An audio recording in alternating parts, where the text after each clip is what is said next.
Hello there, everybody. I'm Mel Allen, and this is Baseball Collector.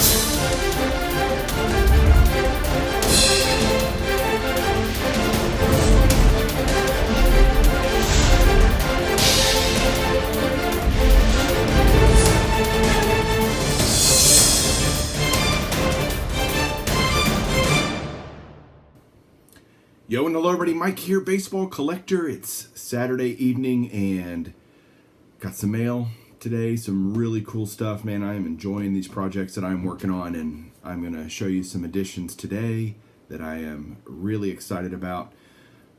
First though, before we get to some cards, I want to make a quick announcement that tomorrow night, Sunday night, at 8 o'clock Central Time, Mark, Foo3112, and myself are going to be doing another episode of Beyond Cardboard.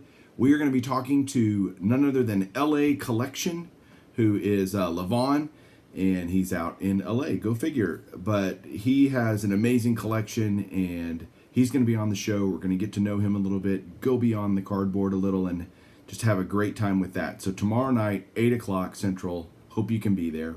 Well, that'll be live, so we'll see you tomorrow. But for now, man, let's just go right into this. I've been really finding a lot of great player era Hall of Fame autographs. And when I say player era, I mean cards from when during their playing days that I've been able to get find signed, not get signed, but find them autographed, and just adding a bunch of vintage stuff. A lot of people who are deceased, and so you can't just go get them whenever. Just a real great mix, along with just some regular slabs. So, hey, let's get right to it. Let's take a look. All right, here we go. First up, just a couple of regular cards, non-autographed slabs, and then we'll get to the autos.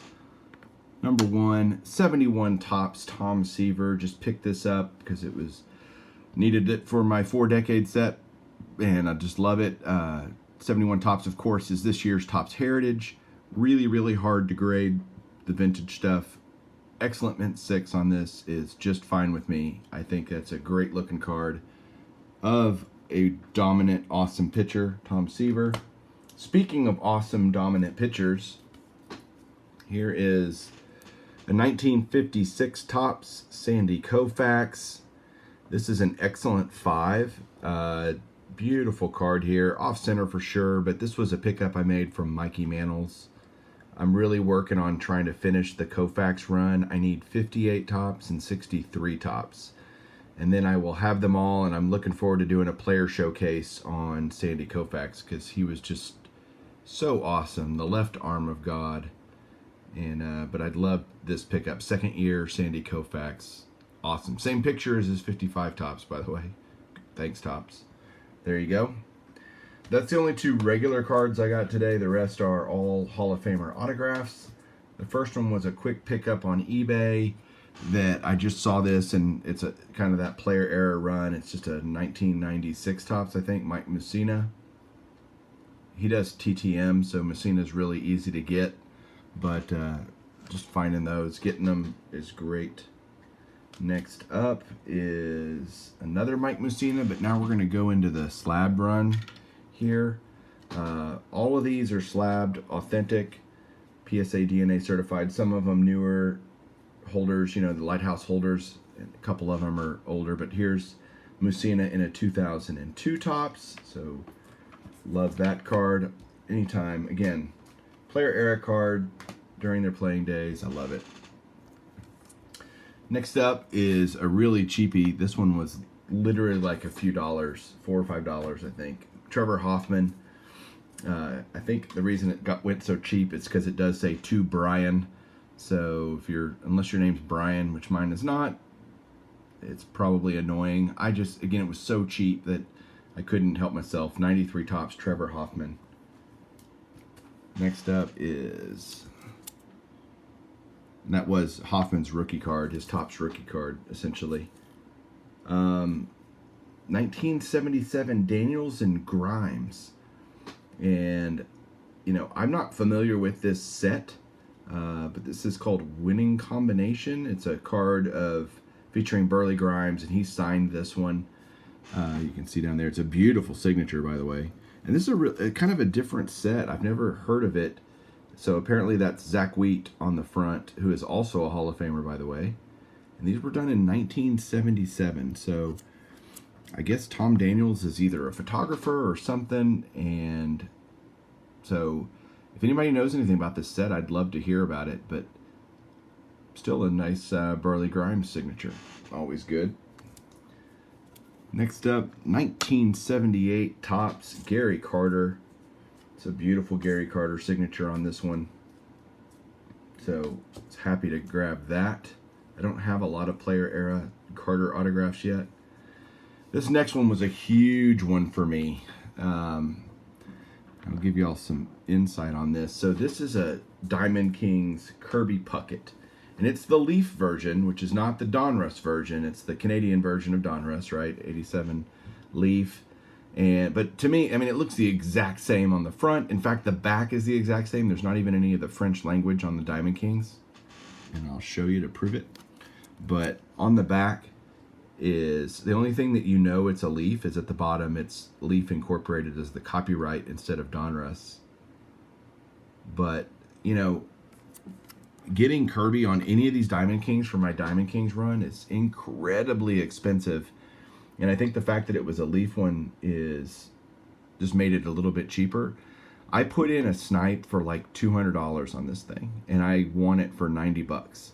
So again, that's not cheap, but for a Puckett autograph who is really, really tough, to get him on the card that you really want him is for my sake, for my projects, a Diamond Kings card. Man, I was thrilled to death and so excited to get this card. I think it looks fantastic. I've gotten a few Puckett autographs lately. He's not easy, but I was so happy to add this and get this card. Next up is my first, well, no, that's not true. One of my few player era George Brett autographs, 1977 Topps. So this is his third year. And, you know, the cards aren't in great shape on these, but that's not the important part. It's got a nice blue signature on there. That's his very kind of frantic signature, like his in-person signature. He'll just sign it really quick like that. That's a nice George Brett. Next up is another really cool one. It's the 1965 Topps Tony Perez rookie card, signed. I love getting the rookie. I love getting them all signed. Who am I kidding? But I love picking this up. Nice vintage Hall of Famer rookie card, autographed. Look at that, just beautiful signature on that one. Then the last three, I got three more. They're all from the same set, same year, and that's from 1959 Topps. This one is the Red Schoendienst card when he was with the Milwaukee Braves as a second baseman. Went on to be a manager. He played for the Cardinals and lots of teams over his career. Great Hall of Famer. And the autograph on this one, it's in ballpoint pen, as you can see there. And it's, you know, not the greatest, but it's there. And it's a 59 Topps, so I'm not going to bitch. It's not like he can sign them again anymore. This one does look pretty nice, though. It's the Enos Slaughter from 1959 Topps.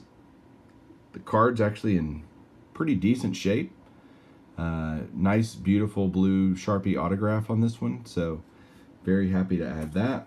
And then the last one is, this is my first player era early win autograph with the White Sox.